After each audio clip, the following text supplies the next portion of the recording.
नमस्कार विद्यार्थियों साथियों, मैं पुष्पेन चौधरी। आज आपको वरिष्ठ अध्यापक भर्ती प्रथम प्रश्न पत्र के अंदर इकोनॉमिक्स के कुछ टॉपिक हैं, तो जिनके अंदर मैं एक टॉपिक स्टार्ट कर रहा हूँ जिसका नाम है भारत में औद्योगिक विकास में वृद्धि, उसकी दशा में जो रुझान है उनके बारे में अपन आज टॉपिक पढ़ने वाले हैं। तो हम बात करते हैं भारत में औद्योगिक विकास की यात्रा से शुरुआत करते हैं। भारत के अंदर औद्योगिक विकास के 3 चरण देखने को मिलते हैं।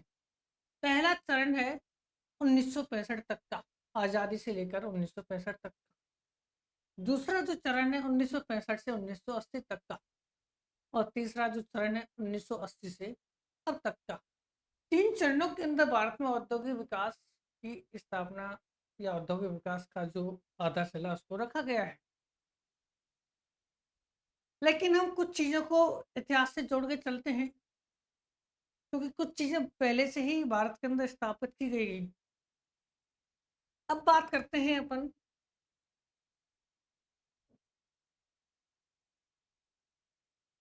पहला है अपन का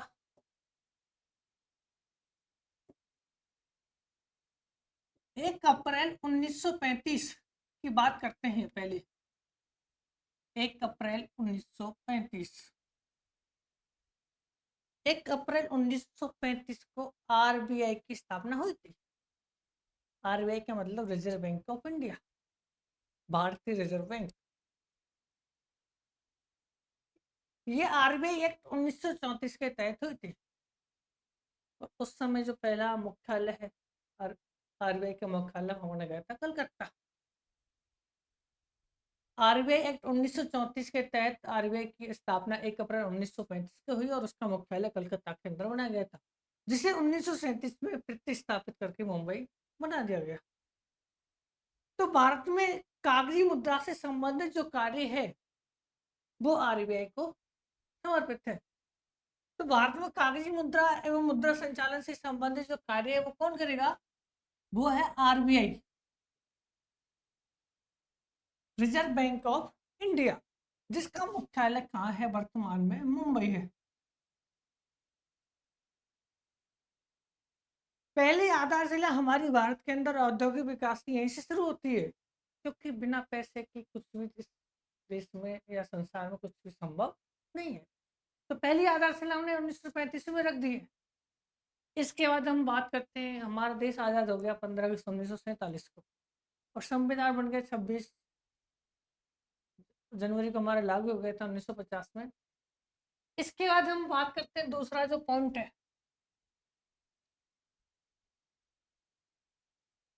भारत में औद्योगिक विकास एवं आर्थिक विकास को सुनिश्चित करने के लिए एक आयोग का गठन किया गया था, जिसका नाम है योजना आयोग।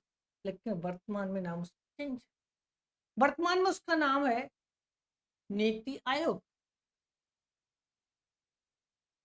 तो विद्यार्थियों, कागजी मुद्रा से संबंधित जो भी कार्य है उसके लिए अप्रैल 1935 में आरबीआई की स्थापना हो गई थी।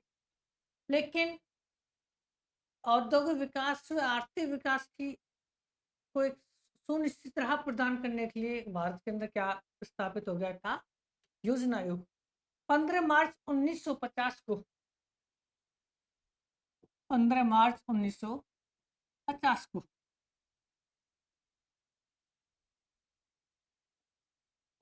योजना आयोग का गठन किया गया।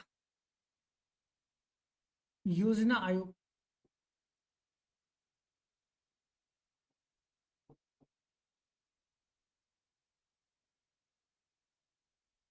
अब बात करते हैं कि योजना आयोग का उस समय केवल क्या यही काम था कि औद्योगिक विकास ही करना है? नहीं, उस समय हम एक एक ऐसी अर्थव्यवस्था को जन्म देना चाहते थे जो एक सामाजिक रूप से सुव्यवस्थित हो। लेकिन हमारा जो मैत्रीपूर्ण संबंध था वो था ज्यादातर रूस से। हमारे उस समय केवल भारत के अंदर एक ही पार्टी सत्ता में थी, जिसका नाम है कांग्रेस। और जितने भी कांग्रेस के युवा नेता हैं, चाहे जवाहरलाल नेहरू की बात करें, चाहे सुभाष चंद्र बोस की बात करें, तो वो रूस के समाजवादी मॉडल से प्रभावित थे। वो जो जितने भी कांग्रेस के युवा नेता थे वो रूस के समाजवादी मॉडल से प्रभावित थे। इसलिए भारत में भी क्या करना चाहते थे, वो समाजवाद की स्थापना करना चाहते थे। अब बात करते हैं 15 मार्च 1950 को योजना आयोग का गठन हो गया। इसको दो काम दिए गए थे कि एक तो भारत के अंदर समाजवाद की स्थापना करना है, दूसरा एक आर्थिक विकास वृद्धि को सुनिश्चित राह प्रदान करना है। इसके बाद अब हम बात करते हैं 2 मई 1951 को। 2 मई 1951 को एक संस्था है जिसका नाम है एनएसओ या सीएसओ। एनएसओ या सीएसओ, जिसका नाम है राष्ट्रीय केंद्रीय सांख्यिकी कार्यालय या राष्ट्रीय सांख्यिकी कार्यालय। इसका गठन हो गया था। इसका जो मुख्यालय है, इसका मुख्यालय कहाँ बना गया है? नई दिल्ली के अंदर बना गया है।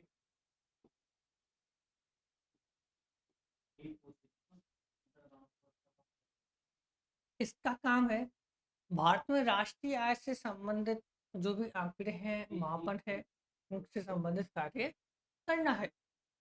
लेकिन हम बात करते हैं, यहाँ तक का हमारा जो प्रमुख प्रमुख संस्थाएं थी उनकी स्थापना हो गई थी।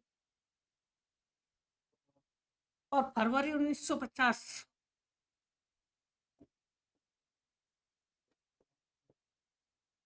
फरवरी 1950 एक और संस्था थी, इसका नाम था एनएसएसओ, जो कि भारत में गरीबी व बेरोजगारी मापन के लिए स्थापित हुई।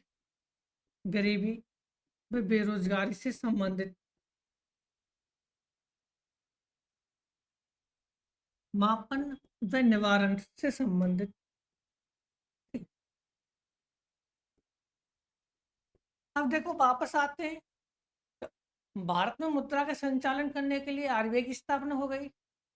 इसके बाद भारत में एक सामाजिक ढांचे को सुव्यवस्थित रूप प्रदान करने के लिए योजना आयोग की स्थापना हो गई, जो कि साथ में विकास को भी सुनिश्चित करेगा। राष्ट्रीय आय के मापन और प्राकलन हेतु सीएसओ की स्थापना हो गई और गरीबी व बेरोजगारी से संबंधित एनएसएसओ की स्थापना हो गई। नेशनल सैंपल सर्वे ऑर्गेनाइजेशन, राष्ट्रीय प्रतिशत सर्वेक्षण कार्यालय, इसका मुख्यालय फरीदाबाद नई दिल्ली है। अब हम बात करते हैं, अलग से कुछ चीजें चलते हैं। हमारा जो टॉपिक था वो था औद्योगिक विकास। औद्योगिक विकास, हमारा जो टॉपिक था उसका नाम क्या है? औद्योगिक विकास। भारत के अंदर पहली औद्योगिक नीति 1948 में जारी की गई थी। भारत में पहली औद्योगिक नीति, भारत में पहली बार औद्योगिक नीति, पहली बार औद्योगिक नीति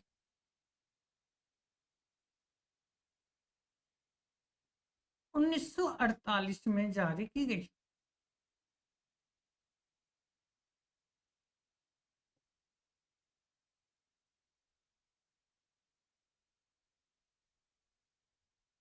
प्रथम औद्योगिक नीति जारी हो गई है।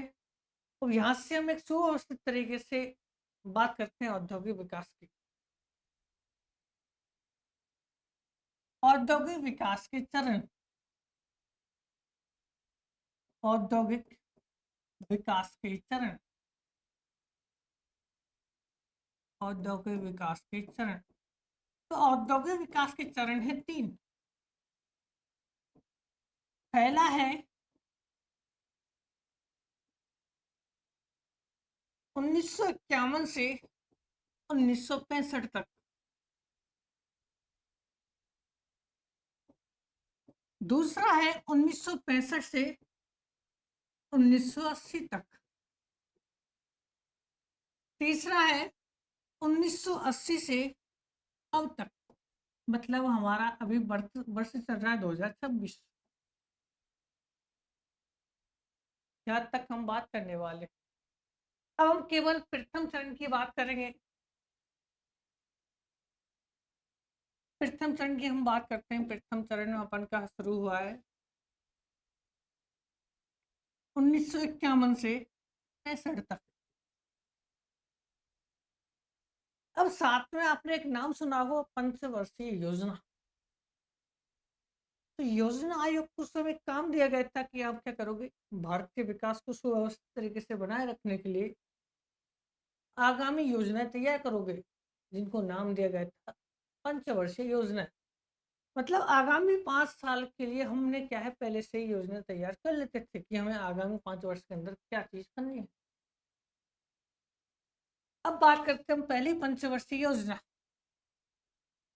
पहली पंचवर्षीय योजना, पहली पंचवर्षीय योजना, इसका कार्यकाल है 1951 से 56। प्रथम पंचवर्षीय योजना का कार्यकाल कब से कब तक है, 1951 से 56 तक। प्रथम पंचवर्षीय योजना का जो उद्देश्य था,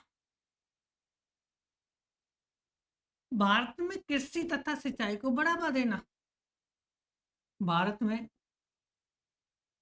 कृषि तथा सिंचाई को बढ़ावा देना।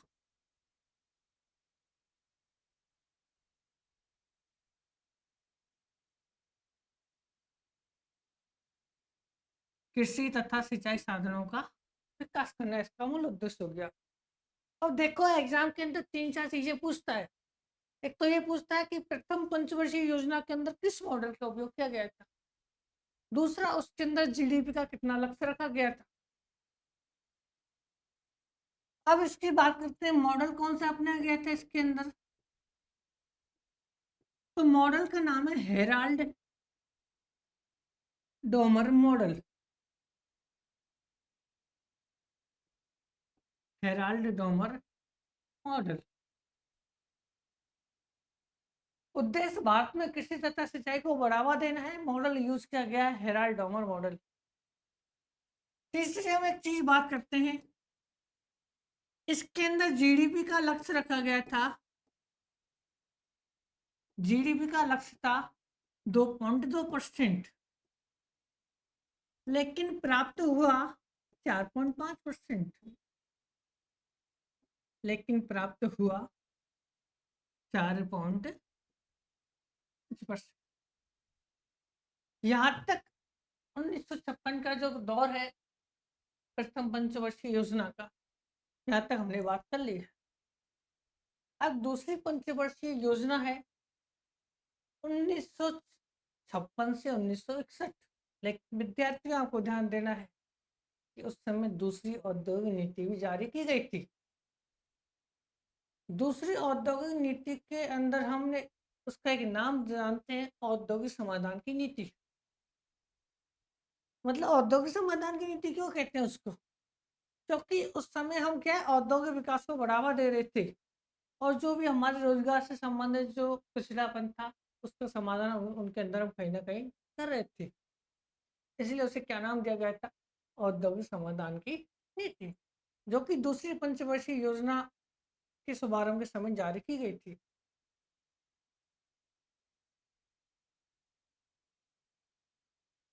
दूसरी पंचवर्षीय योजना,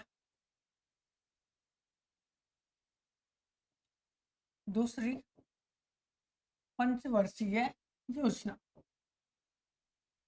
दूसरी पंचवर्षीय योजना का है काल 1956 से 1961। पहली पंचवर्षीय योजना थी वो कृषि व सिंचाई को बढ़ावा दे रही थी। दूसरी जो पंचवर्षीय योजना है ये औद्योगिक विकास को बढ़ावा दे रही है। तो इसका जो उद्देश्य है,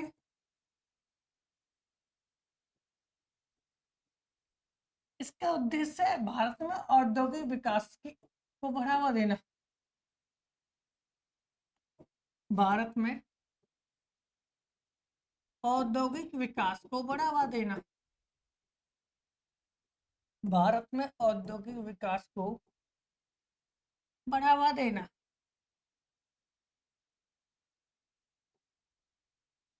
इसके अंदर एक मॉडल अपनाया गया था।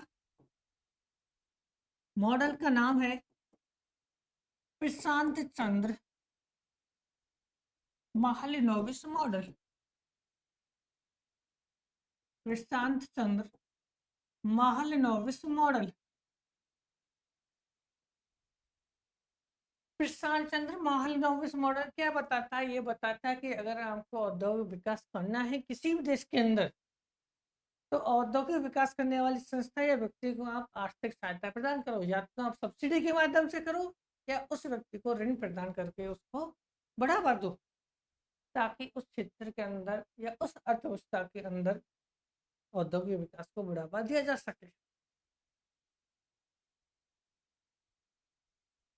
अब बात करते हैं हम 1956 में द्वितीय औद्योगिक नीति।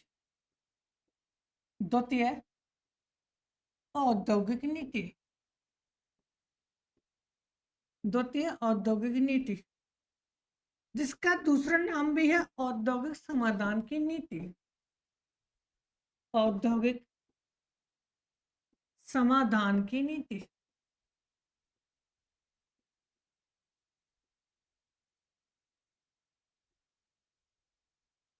जारी की गई।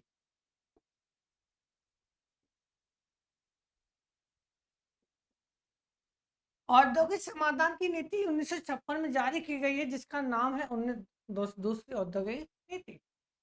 इसके अंदर उद्योगों पर नियंत्रण बनाए रखने के लिए उद्योगों को 3 श्रेणियों के अंदर बांट दिया गया था। इस नीति के अंतर्गत उद्योगों को 3 श्रेणियों के अंदर बांटा गया था। पहला, वे उद्योग या संस्था जो केवल सरकार के द्वारा ही नियंत्रित किए जाते हैं, जिन पर पूर्ण नियंत्रण किसका था? सरकार का 100%। दूसरा, जिन पर सरकार व निजी क्षेत्र दोनों मिलकर काम करे, वहां भी सरकार का पूरा निगरानी रहेगी, नियंत्रण रहेगा, जब 50% पार्टनरशिप रखी गई हो। तीसरा, केवल निजी क्षेत्र के लिए।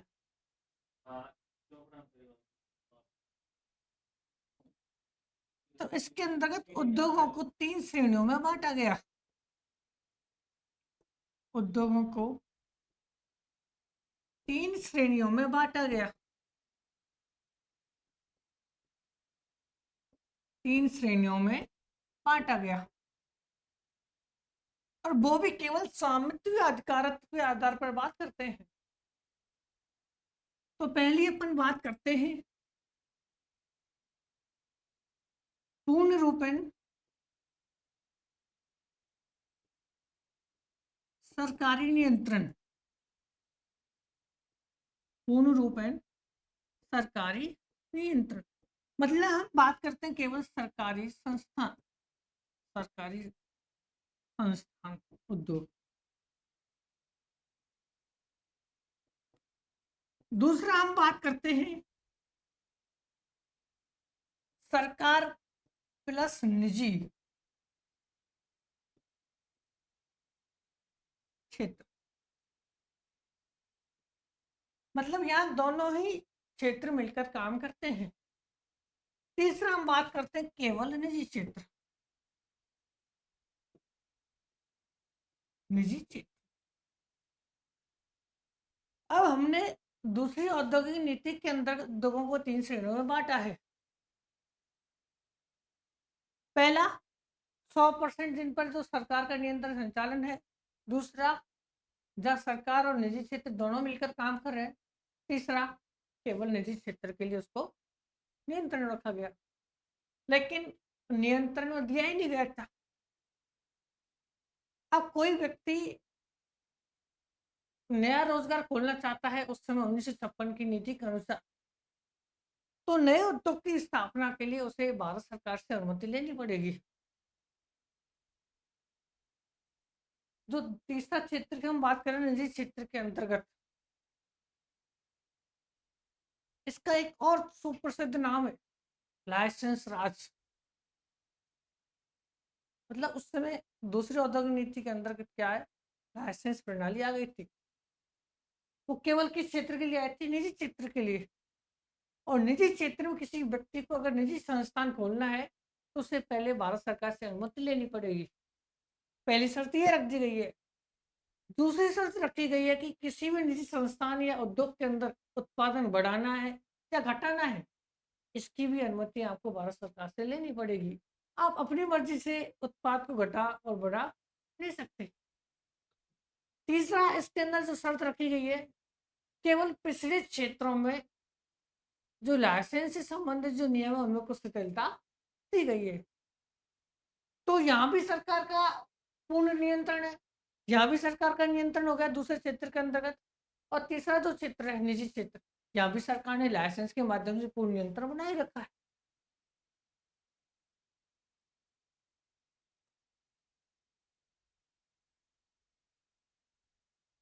अब बात करते हैं निजी क्षेत्र की।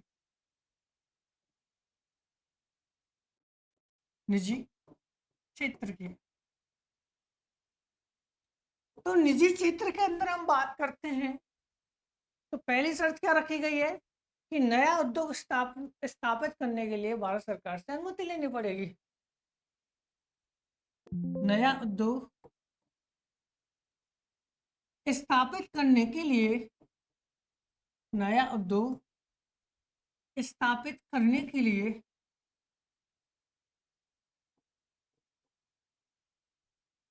अनुमति लेनी होगी।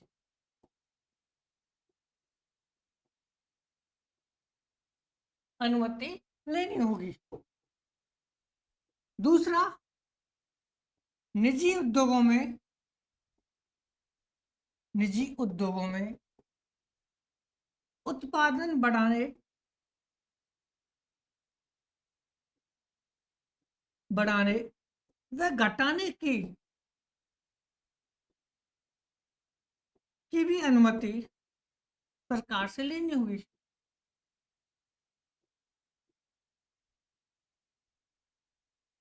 सरकार से लेनी होगी, मतलब कोई भी निजी क्षेत्र अपनी स्वेच्छा से कोई भी काम नहीं कर सकता। तीसरा, इसके अंदर जो पॉइंट रखा गया है, निजी क्षेत्रों में अगर पिछड़े इलाकों में अगर कोई व्यक्ति उद्योग खोलना चाहता है तो वहां कुछ शिथिलता उनको दी गई है। तो पिछड़े क्षेत्रों में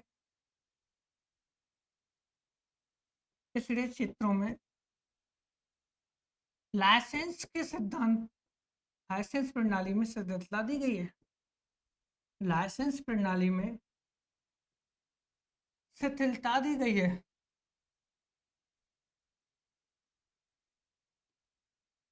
दी गई है मतलब यहाँ भी सरकार ने ज्यादा वो नहीं किया, मेंटल प्रेशर लेने वाली बात की नहीं है। बोला कि आप या तो अपना रोजगार चलाओ, लेकिन नियंत्रण सारा हम रखेंगे उस पर। इसलिए उन्होंने बोल रहा है कि आप रोजगार खोलोगे तो हमसे परमिशन लो, उसके अंदर उत्पादन बढ़ाना है घटाना है ये भी हमसे पूछो। और साथ में अगर कोई ज्यादा पिछड़ा हुआ इलाका है तो वहाँ थोड़ा बहुत सरकार ने ये कहा है कि हाँ ठीक है, हम देख के सोच विचार के वहाँ नियमों में ढीलापन रखते हैं। और ये जो सारा का सारा जो सिस्टम है निजी क्षेत्र का, इसको बोलते हैं हमारी भाषा में लाइसेंस राज या लाइसेंस प्रणाली भारत के अंदर दूसरी औद्योगिक नीति के माध्यम से स्थापित हो गई थी। अब तीनों क्षेत्रों में जो उद्योगों के जो तीन क्षेत्रों में सरकार का ही नियंत्रण बना हुआ है। निजी क्षेत्र को अनुमति है लेकिन उससे सारी शक्तियां छीन ली गई हैं। तभी तो बोलते हैं कि भारत में लाइसेंस राज का युग आया है।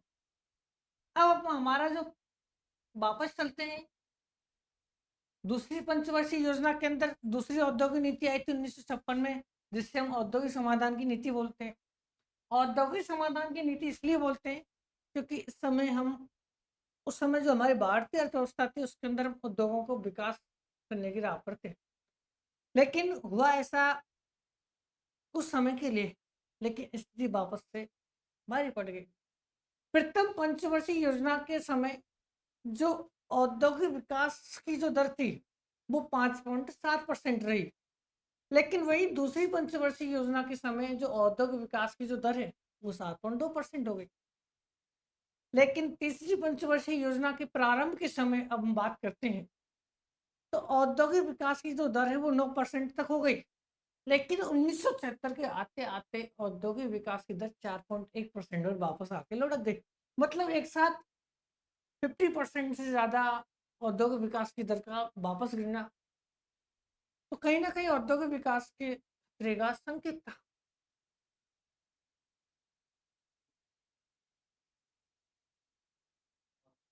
अब हम बात करते हैं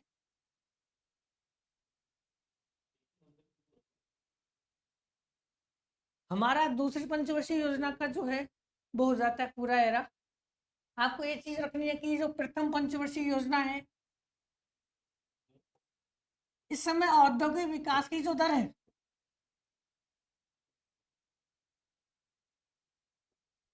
औद्योगिक विकास दर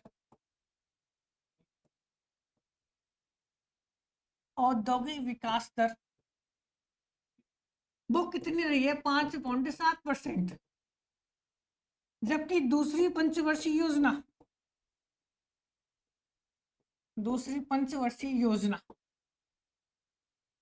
इस समय जो दर है औद्योगिक विकास की वो रही है 7.2%। तीसरी जो पंचवर्षीय योजना है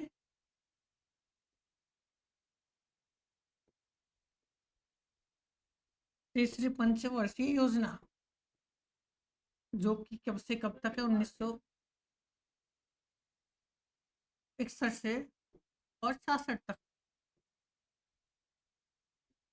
इसके अंदर जो शुभारंभ था उस समय जो विकास दर थी वो 9% थी। लेकिन 1976 के आते आते कितनी हो गई 4.1% पर आकर रुक गई। मतलब 9% से वापस जो औद्योगिक विकास का जो ग्राफ है वो डाउन चला गया। एक साथ अर्थव्यवस्था नीचे गिर गई। यहाँ से हम दूसरा औद्योगिक विकास का जो चरण वो शुरू हो जाता है। अब हमने 3 पंचवर्षीय योजना पढ़ ली है। अब 1966 से 69 तक की हम बात करते हैं।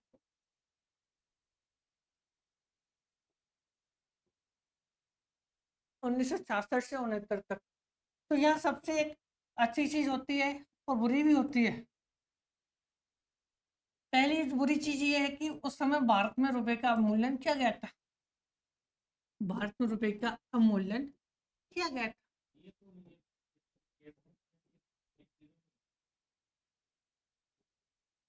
रुपए का अवमूल्यन का मतलब विदेशी मुद्रा के सापेक्ष घरेलू मुद्रा की कीमत का गिरा देना। मतलब अंतरराष्ट्रीय मुद्रा है और हमारी जो मुद्रा है उसके सामने हमारी घरेलू मुद्रा रुपए का डॉलर के सापेक्ष कीमत का कम करना।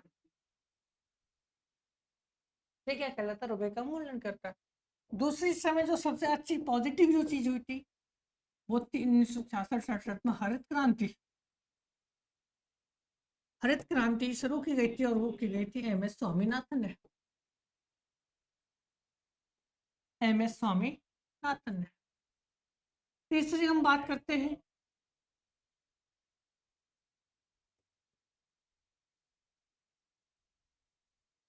1969 में एक एक्ट आया था एमआरपीटी एक्ट, व्यापार एकाधिकार अधिनियम।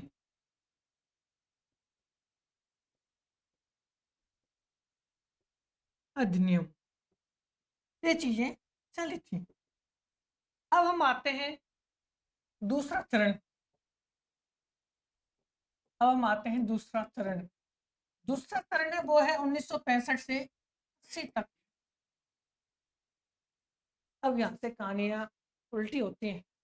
इसे मंदी व संरचनात्मक परिवर्तन का समय कहा जाता है औद्योगिक विकास के अंदर। क्यों कहते हैं? एक राष्ट्रीय आपातकाल जो कि अनुच्छेद 352 से 360 के माध्यम से लगाया जाता है। आपातकाल इस अनुच्छेद से 352 से और 360। अब यहाँ हम कहानी सुनते हैं पहले 1962 में भारत और चीन का युद्ध हो जाता है और 1965 में भारत और पाकिस्तान का युद्ध हो जाता है और 1965-66 में पड़ जाता है भयंकर अकाल। फिर 1971 में फिर से भारत पाकिस्तान के साथ युद्ध हो जाता है। तो 1962 से और 1980 तक के जो दौर है वो ज्यादातर युद्धों के समय या आपातकाल के समय में वो गुजरा है। तो भारत में राष्ट्रीय आपातकाल अब तक 3 बार लगा गया है, 3 बार लगा गया है। पहला है अक्टूबर 1962 से जनवरी 1968 तक, और ये लगा गया है ब्राह्य आक्रमण,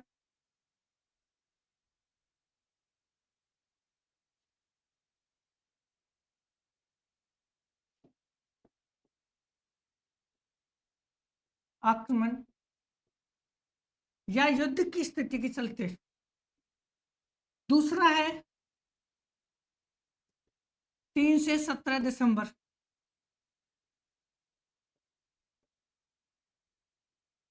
1973। तीसरा है 25 जून 1975 से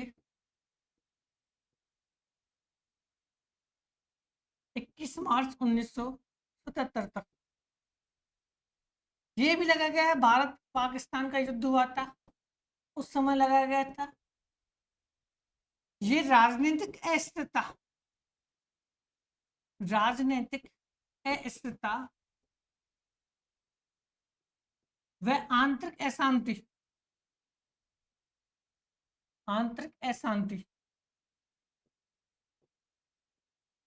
तो भारत में 3 बार आपातकाल लगा गया है 1962 से 68 तक ब्राह्य आक्रमण में युद्ध की स्थिति के चलते हुए। दूसरा 3 से 17 दिसंबर केवल भारत पाकिस्तान युद्ध की वजह से। तीसरा 25 जून 1975 से 21 मार्च 1977 तक राजनीतिक अस्थिरता व आंतरिक अशांति के चलते हुए लगाया गया। इस समय प्रधानमंत्री थी इंदिरा गांधी। उस पर संविधान का गला घोंटने, सरकारी संसाधनों का दुरुपयोग करने से संबंधित कुछ आरोप लगे थे, जिसकी वजह से उसने क्या है भारत के अंदर आपातकाल की घोषणा कर दी गई थी। और आज की क्लास में हम केवल इतना ही बताएंगे। नमस्कार और धन्यवाद।